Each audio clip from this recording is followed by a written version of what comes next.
అయితే పద్మావతి తన గదిలో అలా కూర్చొనుంటే గదిలోకి తీసుకొచ్చాడు.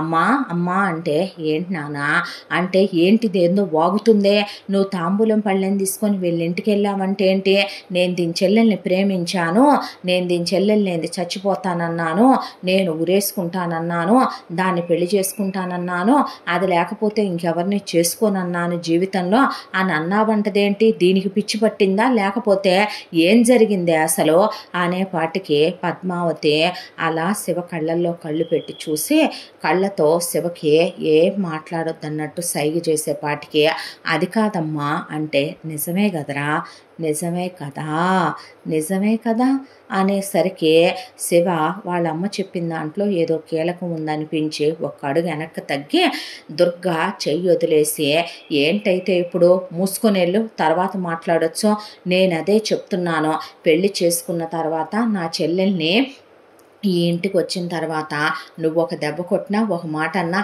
ఏయ్ ముసుకగా చిరాగ్గా ఉంది నాకు అవతలవా అన్నాడు. అనేపాటికి నువ్వు వెళ్ళవే, వాడు చిరాకులో ఉన్నానంటున్నాడుగా, తర్వాత వాడు ప్రశాంతంగా ఉన్నప్పుడు వచ్చి మాట్లాడు, ఏదెప్పుడు మాట్లాడాలో తెలియదు అనేపాటి, చిచ్చి ఎదవ మంద ఎదవ సంత అనుకుంటూ వెళ్ళిపోయింది దుర్గా.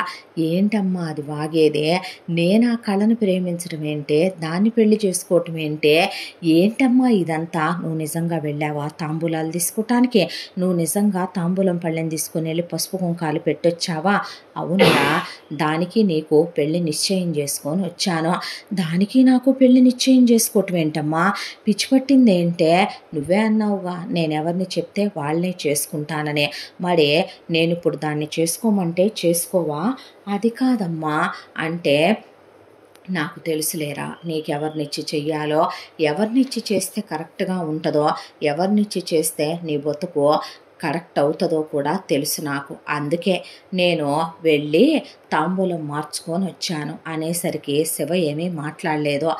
నీకు దుర్గకి పెళ్లి చేద్దాం అనుకుంటున్నాను, ఏమంటావు అందే.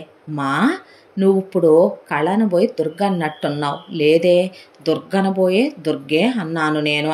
అదేంటమ్మా దానికి వాడికి ఏంటి, దానికి వాడికి అదేమైనా వాడితో కాలు జారిందా, వాడేమైనా దాన్ని గోరు ముట్టుకున్నాడా, వాడేమైనా దాన్ని ముద్దు పెట్టాడా, వాడేమైనా దాంతో పక్క పంచుకున్నాడా, వాడి బిడ్డకేమైనా అది పెళ్లికి ముందే తల్లి అవుతుందా, లేకపోతే ఏమైనా దాని చెల్లెలు నీ దగ్గరికి వచ్చి మోనీ తీసేసి నీతో కాలు జారాలనుకొని నిన్ను మూతి ముద్దులు పెట్టుకొని వెళ్ళిందే, అలా ఏమైనా మన బంగ్లాలోకి వచ్చి వీడి గదుల్లోకి ఏమైనా దుర్గ దూరిందా, అది అలాంటిది కాదు, నా తెలీదా ఏంటి, చిన్నప్పటి నుంచే అన్నీ తెలుసు నీకు, ఇప్పుడు నేను చెప్పేది కూడా అలాగే విను.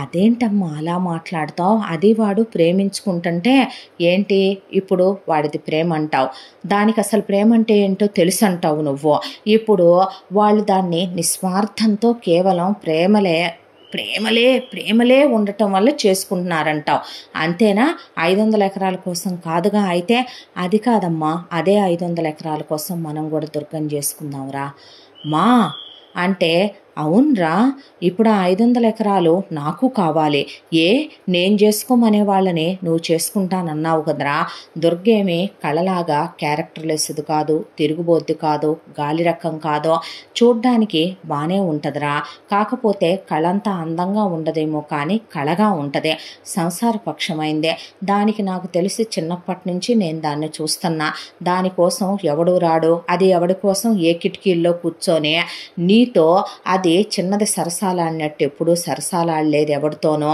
ఆ తర్వాత ఎవరిని చూసి అది జొల్లు గర్చింది లేదో, ఎన్నోసార్లు రాత్రుళ్ళు ఉద్యోగానికి వెళ్ళి వస్తూ భయపడుతూ కూడా నీ కారు పక్కన వస్తుందనే ధైర్యంతో గబగబా అది నడుచుకుంటా రావటం చూశానే తప్ప నీ కారు కూడా ఆపది లిఫ్ట్ అడిగి ఎక్కటం చూడలా, నేను అదే చెప్తున్నా, అది పొగరబోద్దే, రేపు దాన్ని చేసుకుంటే నా బతుకేమైపోద్దమ్మా, అది ముట్టుకోనివ్వదే నన్ను, ఏరా నువ్వు మగాడివి కాదా ఏంటి, నాన్న మగాడు కాకే నువ్వు ముట్టుకోనివ్వలేదా, ఆబ్వియస్లీ అంతేరా, వాడు మగాడు కాదు కాబట్టే వాడి మగతనం మీ పిన్నికి నచ్చింది పంచుకోమన్నాను, పెళ్లి చేసుకున్న పాపానికి నువ్వు నా కడుపున పడ్డావు కాబట్టి ఈ జీవితానికి నువ్వు నాకు చాలు అనుకున్నాను నేను, కానీ నీ బతుకు అలా కాదు కదరా, పెళ్ళైన తర్వాత ఏ ఆడపిల్ల అయినా సరే మొగుడనే వాడికి మనసు ఇవ్వాలి, శరీరము ఇవ్వాలి, ఆ ఇచ్చేలా చేసుకోలేని నీదేం మగతనంరా, ఒరేయ్ నీకో విషయం చెప్పమంటావా ఏంటి అన్నాడు. ఎలాంటి దాన్నైనా నీ వశం చేసుకోగలగటమే కదా నీలో ఉన్న మగతనం. పుట్టిన తర్వాత ఆడో మగో అనే మనిషి జననేంద్రియాలను చూసి ఖరారు చేసుకుంటారు. యుక్త వయసు వచ్చిన తర్వాత పెళ్ళైతేనే ఒక ఆడదాన్ని ఆడది, ఒక మగాడిని మగాడు అనేదే. పిల్లల్ని కంటేనేరా వాళ్ళు ఉన్న మగతనం బయటకు వచ్చేదే. పెళ్ళైతే నువ్వు మొగుడు అవుతావు, పిల్లలు పుడితేనే నువ్వు మగాడి అవుతావు. ఏం మాటలు మాట్లాడుతున్నావు అమ్మా నువ్వు? అవును, నువ్వు దుర్గని చేసుకోవాలి. ఎలా చేసుకుంటానో వాళ్ళు ముహూర్తాలు పెట్టించుకొని వస్తే నువ్వు నాకు మాటిచ్చావు శివ, పెళ్ళి ఎలా చేస్తానో ఏం చేస్తానో ఏది ఎలా జరిపిస్తానో అది నా బాధ్యత. కానీ నువ్వు మాత్రం దుర్గనే చేసుకుంటున్నావు. ఈ విషయం నేను నీకు చెప్పేశాను ముందే. చేసుకున్న తర్వాత దాని ఒంటి మీద చెయ్యాలి, దాంతో కాపురం చేయాలి, పిల్లల్ని కనాలి. నువ్వు ఎదవయాశాలన్నీ మానేయాలి. మీ నాన్నలాగా అడ్డమైన చిన్నిళ్ళు పెట్టకూడదు. దాన్ని చేసుకుంటే నాకు ఉన్నిళ్ళే ఉంటుందో ఉండదో తెలీదు. నువ్వు మళ్ళీ చిన్నిళ్ళు గురించి కూడా చెప్తున్నావా? దాంతో యాగటానికేనా? దానికి నాకు చిన్నప్పటి నుంచి పడదైతే ఎవరు చెప్పారా చిన్నప్పటి నుంచి దానికి నాకు పడదు, దానికి నాకు పడదు, దానికి నాకు పడదు? ఏంట్రా అసలు? అది నిన్ను చెంపదెబ్బ కొట్టిందనే కదో, ఆ చెంపదెబ్బ నీ మనసు మీద పడిందనే కదో, అదే రోజు నుంచే అది నీ మనసులో కూడా తిష్టేసుకుని కూర్చుందరా. నీకు తెలియకుండానే నువ్వు దాన్ని ఇష్టపడుతున్నాననే నువ్వెప్పుడు గ్రహిస్తావురా? నేను దాన్ని ఇష్టపడటమేంటే? పిచ్చి పట్టిందా ఏంటి నీకు? మరి దాన్ని ఇష్టపడకుండానే నువ్వు అంత తాపత్రయపడిపోయే దాన్ని వీడు వెనక నుంచే కౌగిలించుకొని గిరగిరా తిప్పాడు చూడు. ఆ రోజున ఎందుకురా అన్ని సిగరెట్లు తాగావు? ఎందుకు ఆ రోజు అంతమంది ఎక్కువ తాగావు? నేను క్యాషువల్గా నాటకాలు వేయకరా శివ, నేను నీ కన్న తల్లినే. ఎందుకురా నువ్వు ఎంత పని బిజీలో ఉన్నా సరే నీ కన్ను ఒకటి ఎందుకు ఎప్పుడు మిథునుగాడి చుట్టూ దుర్గ చుట్టూనే తిరుగుద్ది? వాళ్ళిద్దరూ మొక్కజొన్న పొత్తులు తింటే నీకెందుకు? వాళ్ళిద్దరూ శనక్కాయలు తింటే నీకెందుకు? వాడు ఏ గుడిసెల్లోకి దాన్ని తీసుకెళ్ళి వాడు ప్రపోజ్ చేసుకుంటే నీకెందుకు? వాడు దాన్ని తాకాడా తాకలేదా అనే టెన్షన్ ఎందుకు? ఆ పొసెసివ్నెస్ ఎందుకు? అది అక్కడి నుంచి వెళ్ళిపోయిందనే ఎందుకు రోజు అది పడుకుందా లేదా అని చెప్పి పైన ఎందుకు తాగుతావురా? నీ గదిలో ఖాళీ లేక, నీ ఫ్లోర్లో ఖాళీ లేక, ఒకవైపున చిన్నది నీ కోసం పమిటి జార్చి చొంగలు కారుస్తూ చూస్తున్నా నువ్వెందుకురా మరి దాన్ని అలా పడుకుందా లేదా, దాని గదిలోకి వచ్చి మిషన్ కుట్టడం అయిపోయిందా లేదా అని ఎందుకు చూస్తావు? అమ్మ ఊడికి నేనే, మన పక్కనే ఉన్నోళ్ళు మనకు కనపడరా ఏంటే? చూసావా, నిన్ను నేను పెంచటం చేత కాలేదురా నాకు. అందుకే చిన్నప్పటి నుంచే నీకు ప్రేమ అంటే ఏంటో తెలీదు, నీకు అనురాగం అంటే ఏంటో తెలీదు, నీకు ఆత్మీయత అంటే ఏంటో తెలీదు, నీకు బంధం అంటే ఏంటో తెలీదు. అమ్మా అంటే మరీ సినిమాటిక్గా ఉందే నీ బొంద. నేను చెప్పేది విను, నువ్వు దాన్ని ప్రేమిస్తున్నావురా, అది నాకు తెలుస్తుంది. ఏంటమ్మా అంటే ప్రేమిస్తున్నావురా? చూడు, కావాలంటే రేపు అది ఇప్పుడు నీకు కాబోయే పెళ్ళాం అని చెప్పాను కదా, దాన్ని మిథునుగాడి చేయి పట్టుకున్నా నీ కోపం వస్తుంది చూడు. అలా వస్తే నువ్వు దాన్ని ప్రేమించినట్టు. నీకు అది నీతో కాకుండా వేరే మగాడితో మాట్లాడితే నీ కోపం వస్తుంది చూడు. అలా వస్తే నువ్వు దాన్ని ప్రేమిస్తున్నట్టు. మీ నాన్నున్నాడురా, ఇప్పుడు మీ నాన్నకి నేను ఎవరిని పిలిపించుకున్నా ఆడికి కోపం రాదు. మీ పిన్ని ఎవరినైనా పిలిపించుకుంటే ఆడికి కోపం వస్తుంది. ఇప్పుడు నేనున్నాను, మీ నాన్నకి నేను ఎలాగున్నా కోపం రాదు. మీ పిన్ని ఎలా పడితే అలా ఉంటే వాడికి కోపం వస్తుంది. ఎందుకంటే మీ నాన్న దాన్ని ప్రేమిస్తున్నాడు, నన్ను వాడి కర్మ బాగోలేదు కాబట్టి చేసుకున్నాడు. అమ్మా చూడు, నీకే తెలుస్తుందిగా. మాట ఇచ్చావురా నాకు, నా మీద ఒట్టేసావురా నువ్వు, మాట తప్పకూడదు.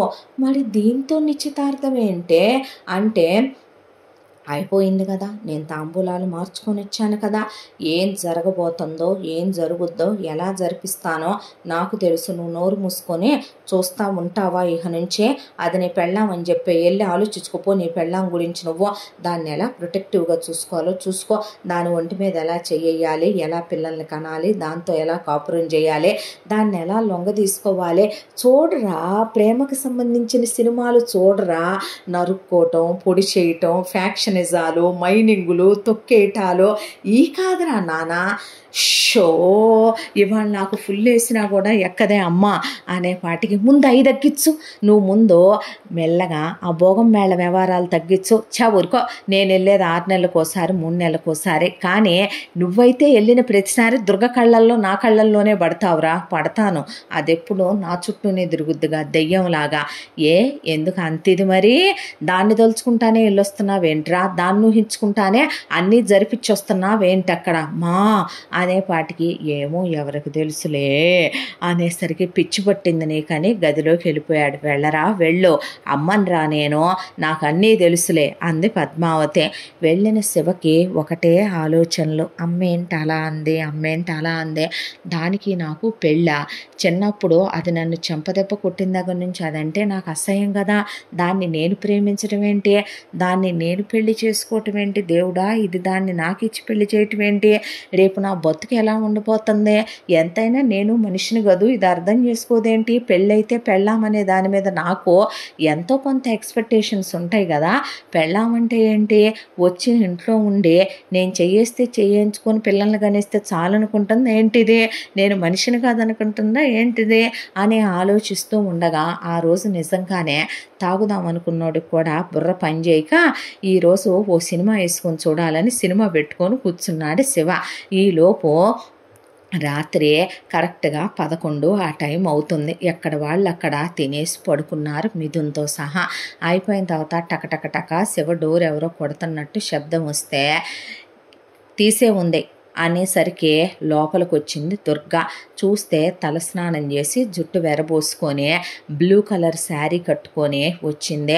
అప్పుడు దాకా అసలు ఎప్పుడు దుర్గనే అలా చూడని శివ గాలికి కిటికీలో నుంచి దుర్గ జుట్టు అలా ఎగురుతూ చూడటానికి దుర్గ ఎందుకో చాలా సమ్మోహనంగా, హోమ్లీగా, క్యూట్గా, బబ్లీగా, అందంగా, ముద్దుగా, రకరకాలుగా కనపడింది శివకి. దాంతో అలా ఆ పాదమస్తకం కన్ను ఆర్పకుండా చూస్తూ కింద నుంచి పైకి, పైన నుంచి కిందకి ఎగ్జామిన్ చేస్తున్నట్టు చూస్తూ, ఇది కూడా బాగానే ఉంది, నేనెప్పుడు దీన్ని ఇలా చూడలేదా ఏంటి, మా అమ్మ చూసిందా దీన్ని ఇలాగా, నేనెప్పుడు గమనించలేదా ఏంటిది ఇవాళ ఇలా శారీలో వచ్చిందే, ఎప్పుడు ఇది శారీ వేసుకోవటం చూడలేదే, ఇది చీరలు కూడా కట్టుద్దా అని ఏంటి అన్నాడు. నీతో మాట్లాడాలి అందే. కూర్చో అన్నాడు. అనేసరికి కావాలని కిటికీ వైపు కూర్చోమన్నాడు. ఆ అమ్మాయి జుట్టు ఎగురుతూ ముఖం మీద పడుతూ ఆ అమ్మాయి ఆ జుట్టుని సరి చేసుకుంటుంటే ఆ అమ్మాయిని అలా చూస్తూ, అప్పుడు దాకా లవ్ సినిమా చూసిన ఎఫెక్ట్ ఏమో కానీ ఆ అమ్మాయి చాలా స్పెషల్గా, ఆ అమ్మాయి పెదాలు, కళ్ళు, అసలు చూపంతా అటే వెళ్తూ ఆ అమ్మాయి చేతి వేళ్ళు, కాలు వేళ్ళు, ఆ అమ్మాయి జుట్టు, నుదురు అలా చూస్తూ కూర్చున్నాడు. ఏంటి విశేషాలు అనేసరికి ఏం లేదు, నీతో ఇందాక మాట్లాడాలనుకున్న విషయం మీ అమ్మ నువ్వు నన్ను గెంటేశారు, చెప్పవే, నేను వద్దంటే మాత్రం నువ్వు చెప్పవా, వే వే వే వే వే వే వే అనొద్దన్నాను నేను చిన్నప్పటి నుంచి, నేను నువ్వు అన్న ప్రతిసారి అంటాను కదవే, చెప్పు అన్నాడు. పొగరబోతోడా, నీకు తెలుసుగా, నీకు బలుపు ఎక్కువ, నాకు పొగరు ఎక్కువ, పర్లేదులే చెప్పు అన్నాడు. ఇదిగో ఆ మాటలే నిన్ను మాట్లాడొద్దనేది నేను. సరే ఏంటి విషయం అంటే, నా చెల్లెలు అమాయకురాలు, నా చెల్లెలు లోకజ్ఞానం తెలియంది, నీకు ఆల్రెడీ చెప్పా, దానికి అంత ఎలివేషన్ నువ్వివ్వద్దు అనే. అబ్బా ఏంటి అలా మాట్లాడతావు, అది చిన్నపిల్ల, లోకజ్ఞానం తెలియంది, పిచ్చి మొహంది అంటుంటే, నాకు నా చెల్లెలంటే చాలా ఇష్టం, నీకోటి తెలుసా, నీకు పాపపుణ్యాలంటే తెలియదు, పాపభీతి అంటే లేదు, నువ్వు ఎన్ని పాపాలు దారుణాలు చేస్తావో నాకు తెలుసు, అమాంతం మనుషుల్ని కొడతావో, నువ్వు ఎన్ని దౌర్జన్యాలు చేస్తున్నావో తెలుసా, తప్పు తెలుసా, పాపం తెలుసా, ఆ పాపం ఎక్కడ నా చెల్లెలకి, నా చెల్లెలి పిల్లలకి తగులుద్దోనని. అదేంటి రాణి చేసిన పాపం మిథున్గాడికి తగలదా అని అడిగాడు.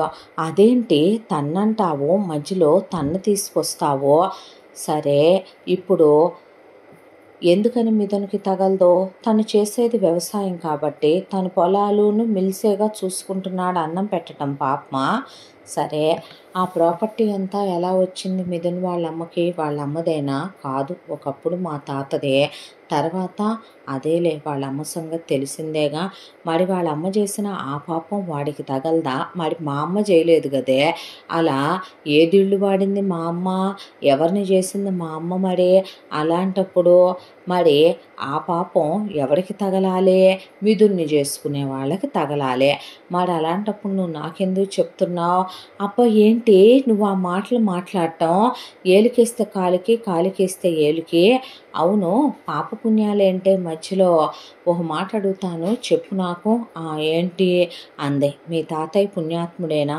చాలా పుణ్యాత్ముడు, మరెందుకు మీ తాతయ్య అలా పోయాడు మా నాన్న చేతిలో, మీ నానమ్మ చాలా మంచిదే. మరి ఎందుకు పోయింది? మీ మావయ్య వాళ్ళు అలా ఎందుకు పోయారు? మీ అమ్మ నాన్న అలా ఎందుకయ్యారు? నువ్వు మంచిదానివిగా, మరి నీ లైఫ్లోకి నేనెందుకు వస్తున్నాను? ఇప్పుడు నీ చెల్లెలకి నా వల్ల వచ్చినటువంటి నష్టం కానీ, నీ చెల్లెలకి నా వల్ల జరిగేటటువంటి అసలు ఎలాంటి హాని కానీ ఏదీ లేదని నేను నీకు మాటిస్తున్నాను. నిజంగా దాన్ని ఏమనవుగా, నా మీద కోపం దాని మీద చూపించవుగా. ఎంతో దాంట్లో పొగరబోద్దానా, చిన్నప్పుడు నన్ను కొట్టినందుకు సారీ చెప్పడానికి వచ్చావు అనుకున్నా. ఆ సారీ అనే మాట మాత్రం పలకదే, నీ బ్లడ్డే డిమాండ్ చేయదు అనుకున్నాడు. అనుకున్న తర్వాత, అవును అసలు నీ గోల్ ఏంటి? నీ యాంబిషన్ ఏంటి? లైఫ్‌లో నువ్వేం కోరుకుంటున్నావే?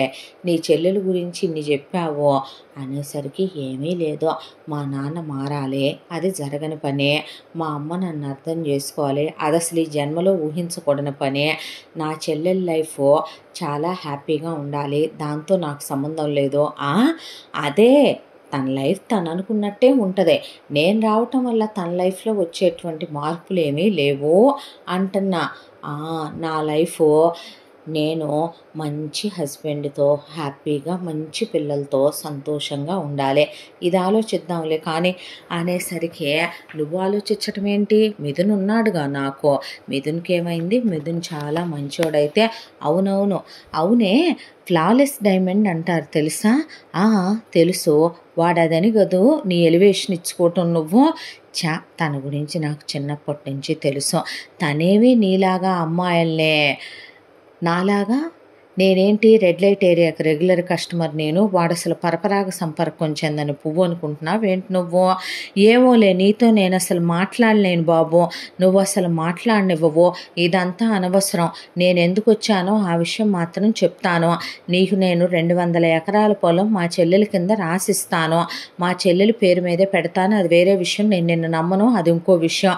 కానీ నువ్వు మాత్రం దాన్ని కొట్టకూడదు, తిట్టకూడదు, నీ కోపం వస్తే అరవకూడదు. నా నెత్తి మీద కాఫీ పోసినట్టు, నీళ్లు పోసినట్టు, నన్ను ఏడిపించినట్టు, టీచ్ చేసినట్టు దాన్ని నువ్వు బాధ పెడితే మాత్రం నేను ఊరుకొని చెప్తున్నాను. దాన్ని హ్యాపీగా చూసుకో, దానికి నచ్చినట్టున్నాయి, అది కావాలి అని అడిగినవన్నీ ఇవ్వు. నువ్వు ఇవ్వలేకపోతే నాకు చెప్పు, నేను తెచ్చి ఇచ్చుకుంటాను. నిజం చెప్పు, కొన్ని నువ్వు ఇవ్వలేనివి కూడా ఉంటాయి, అవి నేను ఇవ్వనన్నాను అనుకో, అవి కూడా నువ్వే ఇచ్చుకుంటావా? ఇదిగో ఈ డబల్ మీనింగ్ డైలాగులే నిన్నొద్దనేదే.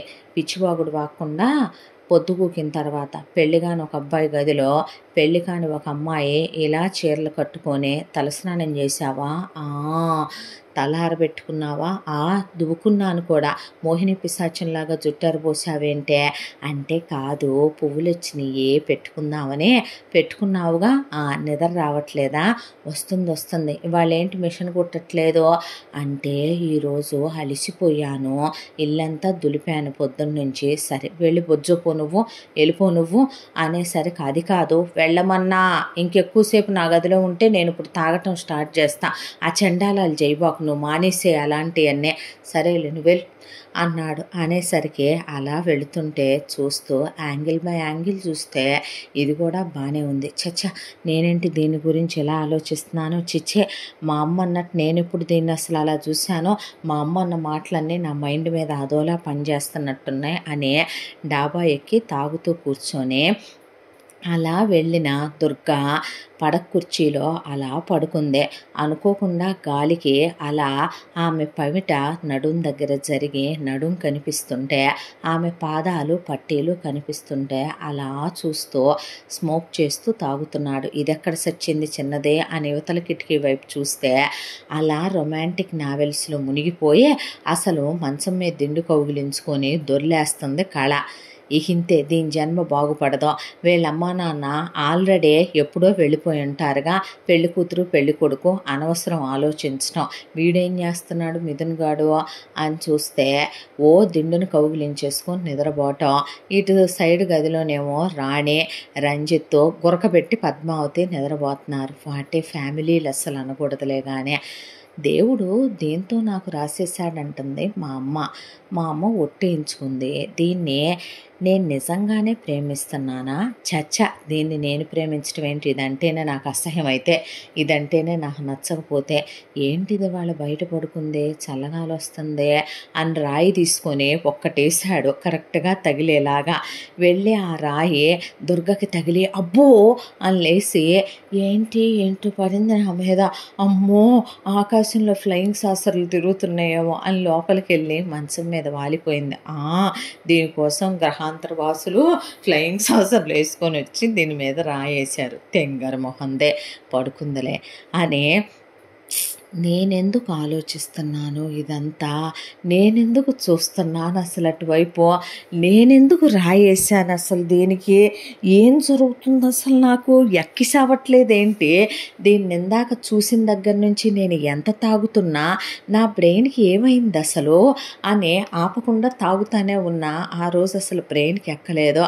వెళ్ళి అలాగే పడుకున్నా. కల్లో కూడా దుర్గ ఆ బ్లూ సారీ రావటం, దుర్గ పెదవులు, కళ్ళు, మాట్లాడటం అవే వస్తున్నాయి కల్లో కూడా. మధ్యరాత్రి కూడా లేచి మళ్ళీ బయటికి వెళ్ళి చూస్తే అలా నిద్రపోతుంది దుర్గ. అని వెళ్ళి లోపలికి మళ్ళీ పడుకొని, షమ్మో మమ్మ మాటలేంటి ఇలా వెళ్ళిపోతున్నాయి నా బ్రెయిన్లోకి అనేసి పడుకున్నాడు. ఆ తర్వాత ఇక నెక్స్ట్ డేనే వెళ్ళే మాటలు మొదలుపెట్టారు. మాకు ఎంగేజ్మెంట్ లాంటివి లేవులే కానీ డైరెక్ట్గా పెళ్ళి పెట్టుకుందాం అనేసరికి, నువ్వు పనిలో పనే ఆస్తి రాసేవే మా పేరు మీద అంది దామిని. రోజులు బాగలేదు, ఇలాంటప్పుడు ఆస్తులు రాయకూడదు. పెళ్ళయిన తర్వాత అమ్మాయికి అన్నీ శుభగడియలేనంట. నేను జాతకాలు చూపించాను, అప్పుడు రాసుద్దులే, కంగారెందుకు, ఆగు అంది రాణి. అనేసరికి, నువ్వు నా సవితిగా మొట్టమొదటిసారి నచ్చేసావే నాకు అంది పద్మావతి. అనేసరికి, ఏమి లేదులే, ఎందుకో ఈరోజు బాగా నచ్చేసావు నువ్వు నాకు అన్న తర్వాత, సర్రేలే అంది రాణి. అన్న తర్వాత కొడుకు వైపు చూస్తే, ముహూర్తాలు పెట్టండి మా అబ్బాయికి వీళ్ళ చిన్నమ్మాయికి, మా అబ్బాయికి వీళ్ళ పెద్దమ్మాయికి అంది రాణి. అన్న తర్వాత ముహూర్తాలు ఖరారైపోయినాయి. ఖరారైపోయిన తర్వాత అప్పుడు ఎప్పుడూ లేనిదే లోపలికి రమ్మనమని పిలిస్తే, అప్పుడు దుర్గ ఆ రోజు రావటమే వీళ్ళింట్లోకి. ఏది ఆ రోజు రాత్రి వచ్చిన తర్వాత మళ్ళీ ఈరోజు ఆ ఇంటి మనిషిగా ఇన్ని సంవత్సరాల తర్వాత అడుగుపెట్టి వచ్చింది. వచ్చిన తర్వాత దుర్గ నుంచుంటే మిథున్ ఒక్కసారి ఒక్క ముద్దు పెట్టుకోవాలి అని ఆ అమ్మాయి నడుము పట్టుకొని అలా చెయ్యేసి దగ్గరకు లాగుతూ ఉండగా షర్టు పట్టుకొని పక్కకి ఈడ్చుకెళ్ళిపోయాడు. ఒక్కసారిగా శివ, ఏంట్రా అని మిథున్ అంటే, అన్ని పనులు నేనే చేసుకోవాలా, అన్నీ నేనే చూడాలా ఏంటి బే, పెళ్ళి నువ్వు చేసుకోవట్లేదేంటి, మొత్తం నాదే రెస్పాన్సిబిలిటీనా నానా పిన్ని అనేసరికి, ఒరే నువ్వు కూడా పట్టించుకోవేంట్రా, నీకు నచ్చింది ఏదో నువ్వు చూడు అనేసరికి, సర్లే అనేసరికి, నువ్వేంటే ఎప్పుడు చూసినా ఇళ్లల్లో ఉండకుండా కొంపలు పట్టుకొని తిరుగుతున్నావు, పో లోపలికే అన్న తర్వాత పద్మావతి, దీన్నే మా ఊరి భాషలో పొసిసివ్నెస్ అంటారా శివుడు అనేపాటికి, ఊరుకో అని వెళ్ళేపాటికి, ఎవడు కాబోయే పెళ్ళాన్నే వాడే ముట్టుకోవాలమ్మా, మన వెనకమాల ఎన్ని చరిత్రలున్నా ఎవడు పడితే వాడు ఏలేస్తే ఊరుకుంటామా ఏంటి అని వెళ్ళిపోయింది. మా అన్న తర్వాత, నా తెలుసులే పోరా అన్న తర్వాత, ఈలోపు ఇక వీళ్ళకి పెళ్ళికి నగలు బట్టలు తీసుకోవడానికని బయలుదేరారు. బయలుదేరిన దగ్గర, ఆంటీ ఇది బాగుందా, ఆంటీ అది బాగుందా, నాకేది బాగుంటుంది శివ అంటే, మా అన్నాడు శివ. అనేసరికి, కళ నిన్ను నేను కళకళలాడిస్తా, నువ్వు కూర్చో అంది పద్మావతి. అన్న తర్వాత, సేమ్ టు సేమ్ ఇద్దరు అక్కజెల్లెళ్ళు కాబట్టి, ఒకే ఇంటికి తోడుకోడళ్ళుగా వస్తున్నారు కాబట్టి, మా బతుకుల్లో ఎటు కలిసి ఉంటాం అనేది లేదు, వాళ్ళైనా లాస్ట్ వరకు కలిసే ఉండాలి కాబట్టి సేమ్ టు సేమ్ తీద్దామే రాణి, ఏమంటావు అనేసరికి, ఎందుకలా అంది రాణి. ఎందుకంటే విడిగా ఎప్పుడు కలిసి చచ్చేది లేదు, ఇలా పెళ్ళిలో అయినా కలిసి ఉంటే ఇప్పటికే నెత్తి మీద మొత్తం ఊడిపోయినాయి నీకు నాకు కామన్ మొగుడికి, పరువు అనేదైనా ఒకటి ఏడుస్తుందని తీసుకోవే, అది చెప్పిన మాట బాగానే ఉందిగా అన్నాడు రంజిత్. మరి నువ్వు అంది రాణి. అబ్బో మనిద్దరం కూడా మ్యాచింగే తీసుకుందామే అంది పద్మావతి. సేమ్ కలర్ తీసుకుందాములే, నువ్వు పేటెంచు చీరలు కంచి పొట్లు కడతావు, నేను వర్క్ సారీస్ తప్ప, నేను నెట్టెడు తప్ప కట్టను. అవునులే, నీకంటే పక్కన రంజిత్ ఉన్నాడు కానీ నాకే గుంజిత్తు లేడుగా, తీసుకో అన్న తర్వాత సేమ్ కలరు ముందు పద్మావతి రాణి తీసుకున్నారు. రంజిత్ ఒకటి తీసేసుకున్నాడు, వీళ్ళది అయిపోయిందే. ఆ తర్వాత శివని, నువ్వు అడే మిథున్ అన్నయ్య నువ్వు కూడా ఒకే కలర్ తీసుకోండి. ఎందుకు పెద్దమ్మ, ఏరా మేమందరం ఉన్నప్పుడు మీరు పెళ్లి కూతుళ్ళు ఒకేలా ఉన్నప్పుడు పెళ్లి కొడుకులు ఒకేలా ఉండకూడదా ఏంట్రా, బాగుంటుందిరా ఫ్రేమ్లో అనేసరికి నాకు ఇది నచ్చింది, నువ్వు ఇదే తీసుకో అనేసి వెళ్ళిపోయాడు శివ. అది కాదురా, వాడు చెప్తున్నాడు గారా నచ్చిందని, పర్లేదులే వాడికి నచ్చిందే నీకు నచ్చుద్దులే కానీ, ఎప్పుడైనా వాడికి అది నచ్చిందని తెలియదులే కానీ, అది వాడికి తెలిసేసరికి లేట్ అవుద్దులే కానీ, వాడికి ఎవరో ఒకళ్ళు గుర్తు చేయాలే కానీ, లేకపోతే నా కొడుకు అది కూడా గుర్తురాదులే కానీ, ఇప్పుడు ఏంటి వాడికి నచ్చిందేగా నీకు నచ్చిందే, ఇప్పుడు వాడు నచ్చింది అంటున్నాడు, నువ్వు తీసుకో, తర్వాత అదేటు వాడికేలే కానీ వెళ్ళేది. పెద్దమ్మ ఒక్క మొక్క అర్థమైతే చెప్పు తీసుకొట్టు, నాకు బాగానే అర్థమైందిరా నువ్వు కానీ అన్న తర్వాత శివ తీసుకున్నాడు, మిథున్ అదే తీసేసుకున్నాడు. ఇక నగల దగ్గరికి వచ్చేపాటికి దుర్గకి కళకి సేమ్ జిరాక్స్ పిన్ను తీయించిందే పద్మావతి అక్కడే ఉండే. ఇక సేమ్ కలర్ శారీసు. అలాగే మీరు రాజుల వంశం అంటారు, మీకు మేలు ముసుగు లేదా అని అడిగింది దామినిని. అంటే నేను అప్పుడు ఆయన్ని లవ్ చేసి ఇంట్లో నుంచి వెళ్ళిపోయాను కదా, అంతకుముందు ఉందంట, మా అమ్మ వేసుకుందంట, నేను నీ గురించి అడగలేదు, నేను ఆల్రెడీ పెళ్ళిళ్ళల్లో ఉన్నాయి కదా మీ వాళ్ళు వేసుకున్నాయి ఫోటోల్లో అవి చూసే అడుగుతున్నాను, మరి రాజుల బిడ్డల పెళ్ళిళ్ళంటే ఆ రేంజ్లోనే జరగాలి కదా అన్న తర్వాత, 2 మేలు ముసుగులు కూడా తీయబ్బాయి అన్న తర్వాత నెట్టెడు తీసుకుందాంగా అంది రాణి. ఎందుకే, చక్కగా ఖరీదు గల్లై మన హంగామా ఏంటో కనపడొద్దా, నీ కాబోయే కోడలు నా కాబోయే కోడలంటే రంజిత్ గారి కోడళ్ళు ఎలా రావాలి ఏమంటావయ్యా అనేపాటికి, తీసుకోండే ఈ షాప్లోనే ఏ రేట్ ఎక్కువ ఉన్నాయో అయ్యే ఇవ్వవయ్యా, బాగా మందాలు తీయించింది పద్మావతి. అయిపోయిన తర్వాత మేకప్ వాళ్ళని పిలిచిన తర్వాత సేమ్ మేకప్ ఇద్దరికి, అసలు ఏం తేడా రాకూడదు, అర్థమవుతుందిగా. హెయిర్ స్టైల్ కానీ, జడలు పెట్టడం కానీ, పట్టీలు పెట్టడం కానీ, నెయిల్ పాలిష్ కలర్లు కానీ, బ్యాంగిల్స్ వేయటం కానీ ఏదే మారకూడదని ఎక్కడికక్కడికి డబ్బులు పడేసింది వాళ్ళందరికీ. అలాగే మేడం అని వాళ్ళు పెళ్లి కూతుళ్ళు ఇద్దరు చూడటానికి వేరువేరుగా ఉన్న మేకప్లు కానీ మిగతా డెకరేషన్లు కానీ ఒకే రకంగా చేసుకొచ్చారు. పెళ్లి రోజున పెళ్లి భారీ ఎత్తునే ఏర్పాట్లు చేయించి అసలు మామూలు హడావిడి చేయట్లేదు రంజిత్. ఇటువైపున రాణి అసలు శారీ వేసి నగలేస్తే పద్మావతి పెద్ద అంచు చీర కట్టి రెడీ అయితే దామిని దివాకర్ మేము తీసుకోమన్నట్టు రెడీ అయ్యారు. ఇక్కడ శివ పెళ్లి బట్టలు వేసుకున్నాక, నా బంగారు తండ్రివిరా నువ్వు, ఈ రోజు కోసం ఈ కళ్ళు ఎంత ఎదురు చూసినాయో నాకే తెలుసయ్యా అని కొడుక్కి బాసికం కట్టుకొని కళ్యాణం బొట్టు పెట్టి, తల్లిచ్చే చలవ ఎవరివ్వగలరా అని కొడుక్కి బుగ్గన చుక్క పెట్టుకుందే పద్మావతి. నేను పెడతా రా నాన్న, నా చేతికి ఏం తక్కువ, నా అస్తవాసి ఇంకా మంచిది, రారా బంగారం అనే. పర్లేదమ్మా నేను స్టైలిస్ట్తో పెట్టించుకుంటాను, నోర్మై తల్లిచ్చే చలవ ఎవరివ్వగలరు నాన్న, నేను పెడతారా అనే పద్మావతిని చూసి రాణి కళ్యాణం బొట్టు పెట్టి బాసికం కట్టి బుగ్గ చుక్క పెట్టింది మిథున్కి.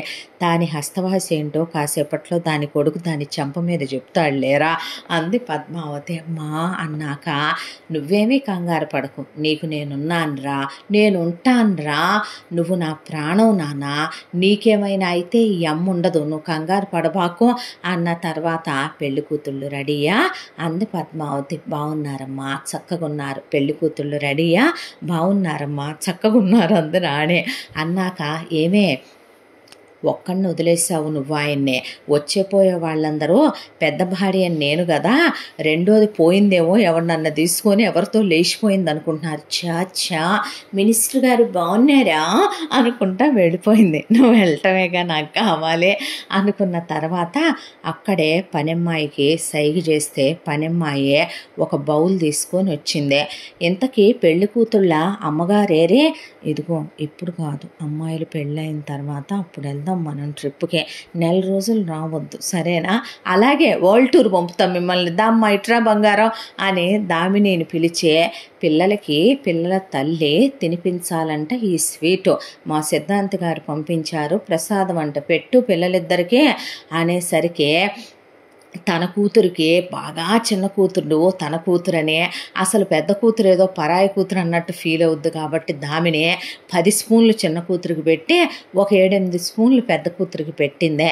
పెట్టిన తర్వాత నువ్వు సూపరే, నేను అనుకున్న దానికన్నా నువ్వెప్పుడూ అల్టిమేట్గానే ఇస్తావు ఏది ఇచ్చినా కూడా అనుకుంది పద్మావతి. ఆ తర్వాత ఇక ఇద్దరు తింటం అయిపోయిన తర్వాత అక్కడే ఉన్న మిగతా వాళ్ళతో అనేసరికి మేలు ముసుగులో కిందకి వేసేసిన తర్వాత వాళ్ళకి ఆల్రెడీ వాళ్ళు తిన్న స్వీట్లో ఒకలాంటి డ్రగ్ కలిపేసింది పద్మావతి. దాంతో వాళ్ళకి మత్తు రాదు, అలాగనే వాళ్ళు కళ్ళు తిరిగి పడిపోరు. కానీ వాళ్ళు మనం ఏది చెప్తే అదే తింగరగా తిక్కలుగా మనం ఏది చెప్తే అది చేస్తారు. అవతల ఏం జరుగుతుందో వాళ్ళు నోరిప్పి మాట్లాడటం లాంటివి లేకుండా ఉండేలా చాలా కష్టపడి సాధించుకొచ్చింది పద్మావతి ఆ డ్రగ్.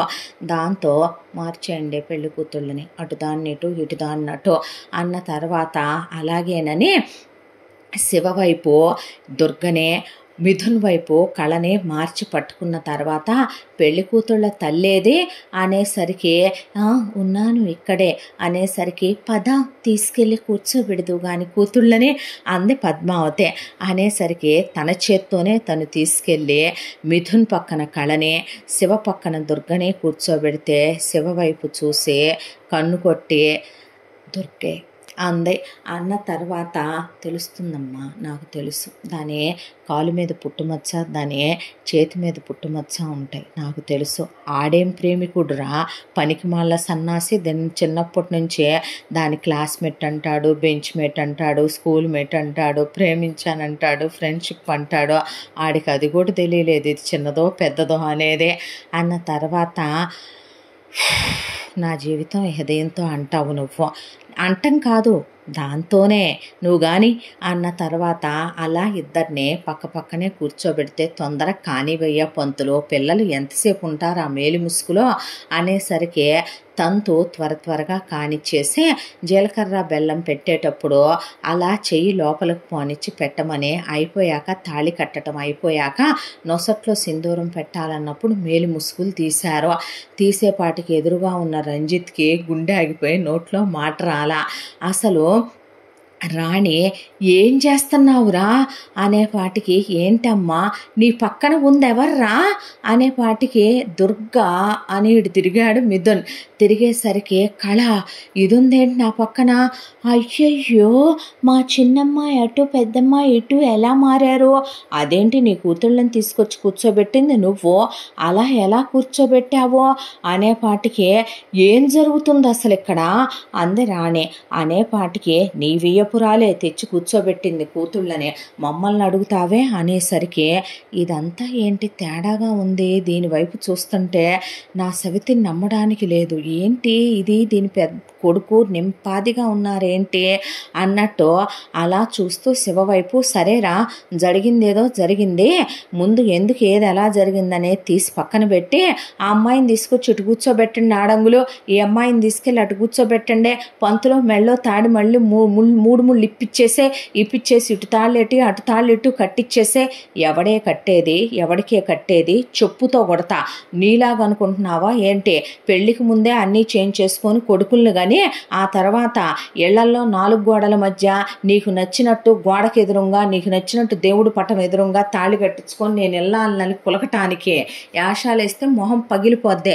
ఎంతమంది ముందు ముహూర్తానికే కట్టాడా లేదా పంతులు, నా కొడుకు కట్టాడమ్మా, మెళ్ళో తాళి కట్టినోడిని ఏమంటారు, మొగుడు అంటారు, ఆ కట్టినోడు బతుకుండగానే తాళి దించితే విధవలు అంటారు వాళ్ళే, తాళి దించడం ఏంటి మొగుళ్ళు ఉన్నప్పుడు. పెద్దమ్మ ఏం మాట్లాడుతున్నావు నువ్వు, తన్ని నేను ప్రేమించాను పెద్దమ్మ, ఇప్పుడు తాళి కట్టిన తర్వాత ప్రేమలు గేమలు లాంటివి ఏమి ఉండవు.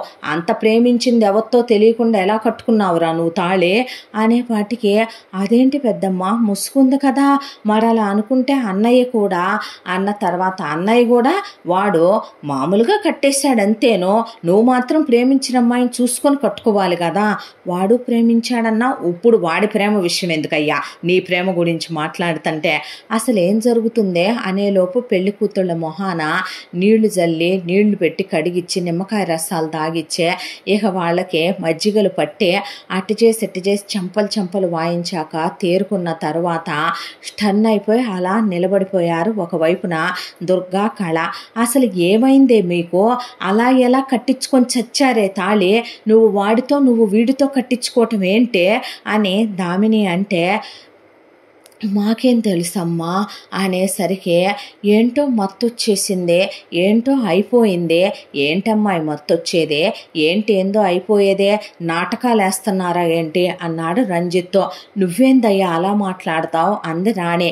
లేకపోతే ఏందే, అసలు ఎవరిని చేసుకుందాం అనుకున్నారు, ఎవరిని చేసుకుందాం అనుకొని యాషాలు వేస్తున్నారు ఒక్కొక్కళ్ళు. నువ్వు పెద్దోడిని ఇష్టపడుతుంటే చెప్పొచ్చుగా అమ్మాయి, చిన్నప్పటి నుంచి నేను పక్కింట్లోనే ఉన్నాను, మీ పెద్దోడిని ఇష్టపడుతున్నానని, నీకు చిన్నోడు ఇష్టం అంటే నువ్వు చెప్పొచ్చు కదమ్మాయి. అలాంటిది మీ ఇద్దరు కలిసి యాషాలేంది, మా ఆడంగులకి బుద్ధి లేదు సరే, మీ బుద్ధి ఏమైంది, ఇదేనా ఆడపిల్లల్ని పెంచే పెంపకం అని దామిని దివాకర్ని వేసుకున్నాడు రంజిత్తో. ఇదెక్కడ గోలా, అసలు ఏం జరుగుతుంది అనేసరికి ఇదంతా అనవసరం, నువ్వు రా దుర్గా అనేసరికి చెయ్యొదలరా తంది అన్నాడు శివ. అదేంట్రా, నేను తన మెళ్ళో తాళి కట్టాను, తనిప్పుడు నా భార్య, నువ్వు చెయ్యి వదులు, అలా మాట్లాడతావేంట్రా, నేను తన్ని ప్రేమించాను సో వాట్, అయితే నేను నిన్ను ప్రేమించాను కదా శివ, నువ్వు తన మెళ్ళలో తాళి కట్టడం ఏంటి, ఎవడు చెప్పాడు నేను నిన్ను ప్రేమించానని, నేను చెప్పానా నీకు ఎప్పుడైనా ఐ లవ్ యూ అని, నేను ప్రపోజ్ చేశానా నీకు, పిచ్చిగా వాగితే దవడ పగిలిపోద్దే. ఇప్పుడు అవన్నీ అనవసరం, ఎవరిని ప్రేమించారు, ఎవరిని ఏం చేశారు అనేది ఇక్కడ ప్రస్తుతం. నానా కట్టిన తాళి తెంచి ఇప్పుడు వాళ్ళకి ఇంకో తాళి కట్టిస్తే ఏమవుద్ది, మేము బతికుండంగానే అసలు ఏం చేస్తున్నావు నువ్వు ఇక్కడ, నిజంగా నీకు రేంజ్ ఉంది, స్టేటస్ ఉంది అంటే నీలాంటి వాళ్ళు చేయాల్సిన నేలబారి పనులేనా ఇవే అనేసరికి, కరెక్ట్ కాదు రంజిత్ గారు, అలాగా తాళి కట్టిన వాళ్ళనే భర్త అంటారు కదా, ఇప్పుడు అటమ్మాయిన ఇటు ఇటమ్మాయిన అటు ఎలా మారుస్తారో, పోనీ సేమ్ తాళి కంటిన్యూ అయిపోతారో పర్లేదుగా అంది రాణి. పెళ్ళమని తీసింది ఒక్కటి పద్మావతి, తీసి పక్కనోళ్ళ తాళుల్లో ముక్కలు పంచుకోవటం, పక్కనోళ్ళ తాళులు మనయ్యేనని కంటిన్యూ అయిపోవటం, ఇది నడిపించేది ఇక్కడ వేశ్యావాటికలు కాదే, సంసారపక్షమైన స్త్రీలకి ఒకడే మొగుడు ఒకటే తాళే. అది కాదు, నువ్వు నన్నెందుకు కొట్టావో, మరి కొట్టక ఏమంటారే పనికి మాలిందానా, ఇదంతా ఏ కుక్క చేసిందో నాకు తెలుసులే, అడ్డమైన పిచ్చి కుక్కలు వచ్చి ఇంట్లోకి అడ్డమైన పనులు చేస్తుండగా లేంది, కుక్కలు విశ్వాసంగానే చేస్తాయిలే ఏం చేసినా కూడా అనేపాటికి, ఏది ఏమైనా మీరు చూసుకోవాలి కదమ్మాయి, మీకు తెలియాలిగా, తాళి కట్టేది ఎవడో కూడా తెలియకుండా, అంత ఒళ్ళుపోయి తెలియకుండా తాళ్ళు ఎలా కట్టించుకున్నారు, మీరు ఇష్టపడే కట్టించుకున్నారుగా, మీరు కట్టించుకున్నాక ఈ ఎదవేషాలేంటే, నేను చెప్తున్నాను, నేను చెప్పిందే ఫైనల్ తీర్పు, పెద్దోడు శివకి వీళ్ళ పెద్దమ్మాయి దుర్గకి పెళ్ళి అయిపోయింది, వాళ్ళు భార్యాభర్తలు, ఇది ఖాయం, చిన్నోడు మిథున్కి వీళ్ళ చిన్నమ్మాయి కళకి పెళ్ళి అయిపోయింది, ఇది ఖాయం, ఇంక ఇది ఫైనల్, కాదంటానికి లేదనే పాటికి అప్పుడప్పుడు వీడికి పోయే కాలం వస్తుందని రాణి కూర్చుండిపోయింది. పద్మావతి ఊడై నాకు విజిల్ రాదు కానీ ఎవడైనా విజిల్ వేయండి రా పెద్దగా అని అక్కడ విజిల్ వేయించి, ఎన్నాళ్ళకి నువ్వు నా మొగుడు అనిపించావురా మగడా అనేసిన తర్వాత, కానీ పంతులు మిగతా తంతో అనే పాటికి దుర్గా, నేను చచ్చినా ఈ పెళ్ళిని ఒప్పుకోను, నువ్వు చచ్చినా నా పెళ్ళంగానే సస్తావు, నువ్వు పోయినా నా పెళ్ళంగానే పోతావే, నువ్వు పోయినా నువ్వు నా ఇంటి కోడలివే అవుతావమ్మా, దా అని చెప్పి కూర్చోబెట్టి, పోసైరా పొచ్చెత్తే తలంబ్రాలో చూస్తా కూర్చుంటావేంటి అన్న తర్వాత, అసలు మిథునైతే అలా కూర్చుంటే, కానీ బాబు నువ్వు కూడా తలంబ్రాలు అన్నాకేంట్రా ఎదవేషాలు వేస్తున్నావా, గందెచ్చి షూట్ చేసి అవతల పడేస్తా, పోసుకొని తలంబ్రాలు అని అక్కడే కూర్చున్నాడు రంజిత్తు. నువ్వు ఈ దరిద్ర పనులు చేయటమేంటో, వాళ్ళతో ఈ పనులు నువ్వు చేయించటమేంటో, నా 500 ఎకరాలు ఏమైపోయినాయో ఇదేం గోహలో అని రాణి కూర్చుండిపోయిన తర్వాత ఆ తలంబ్రాలు నేను పొయ్యనంటే పొయ్యనందని చెప్పి బలవంతంగా పట్టించి దుర్గతోనేమో శివ నెత్తి మీద పోయించి శివ బొచ్చు ఎత్తి పోసి పడేశాడు దుర్గ నెత్తి మీద. అటేమో కళ మీద మిథును మీద కళ ఏడుచుకుంటూ ఒకళ్ళ మీద ఒకళ్ళు పోసుకున్నారు. అయిపోయి ఫ్యామిలీ ఫొటోస్, ఆ తర్వాత అక్షింతలేటాలు, ఆశీర్వాదాలు అన్నీ అయిపోయిన తర్వాత అప్పగింతలు అయిపోయిన తర్వాత అయిపోయినాయి ఇంక మీరు మీ అవుట్ హౌస్లోకి వెళ్ళిపోండి, వచ్చిన చుట్టాలు బాయ్ బాయ్ టాటా, కడుపు నిండా తిన్నారు కదమ్మా వెళ్ళిరండి, మళ్ళీ పొద్దున్నే వ్రతం ఉంది వచ్చేసేయండి, రేపు సాయంత్రం రిసెప్షన్ ఉంది మిస్ అవ్వద్దు అని చెప్పింది పద్మావతి మైకులో. చెప్పిన తర్వాత రాణి అలా కూర్చుండిపోతే అసలు ఏం జరిగిందయ్యా అంటే పెళ్ళిళ్ళు జరిగినాయే పిల్లలకి, ఏం జరగటం ఏంటి, వాడు ప్రేమించాడు అన్నది నేనెవరిని అన్న తర్వాత ఇప్పుడు తాళి కట్టిన తర్వాత అనవసరం, తాళి కట్టిన తర్వాత నువ్వైనా నా పెళ్ళానివే పద్మైనా నా పెళ్ళామే, ఇప్పుడు నువ్వేం వాగుతున్నావు అసలు, మేమిద్దరం నీ పెళ్ళాలవటానికి వాళ్ళిద్దరూ పెళ్ళాలుగా మారవటానికి సంబంధం ఏందయ్యా, అయిపోయింది పద అన్నాడు. అంతేలే అయిపోయిందే అన్న తర్వాత ఏడ్చుకుంటూ వాళ్ళిద్దరిని గదుల్లోకి పంపించారు.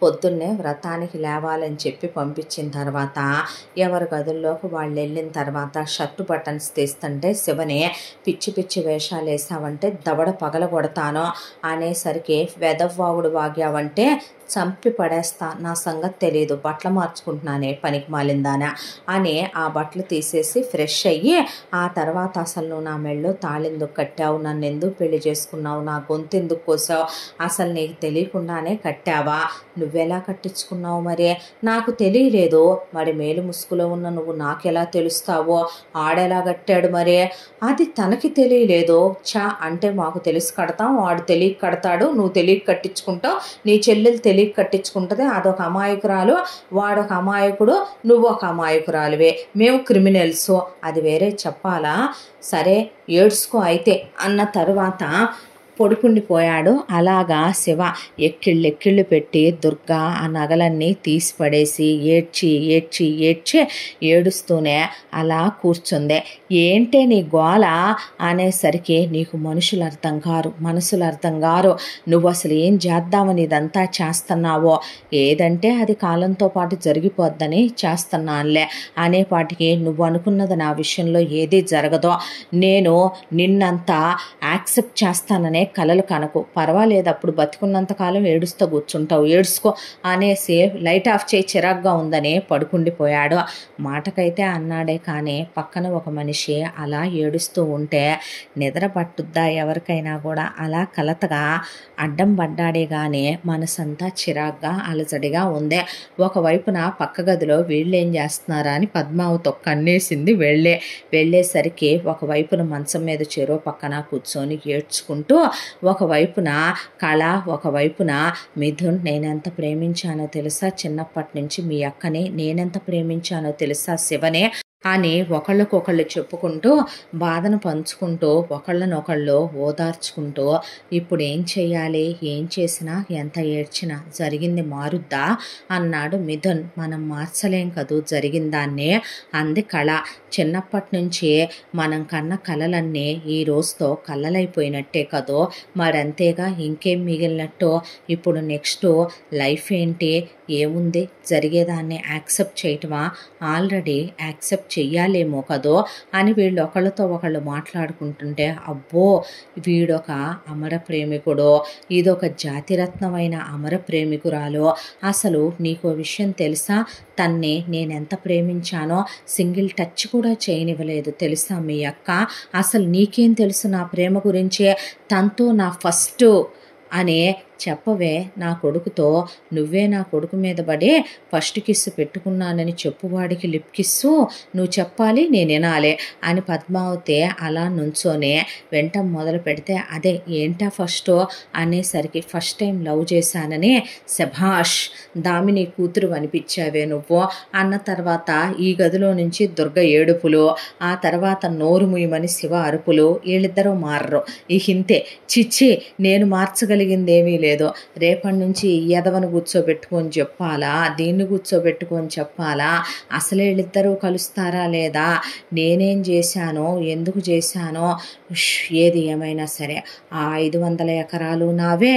నా కొడుక్కి నేను డైమండ్ లాంటి మేలిమి వజ్రాన్నే పతివ్రతనిచ్చి పెళ్లి చెయ్యాలనుకున్న నా కళ కోరిక మాత్రం తీరిపోయిందే. ఇప్పుడు కులం, గోత్రం, క్యారెక్టరు, డబ్బు, అందం, వంశం, పేరు, ప్రతిష్ట, పరువు అన్నీ ఉంటాయి నా కొడుక్కి కూడా. అన్నీ ఉండేదాన్నే తీసుకొచ్చి చేశాను నా కొడుక్కే.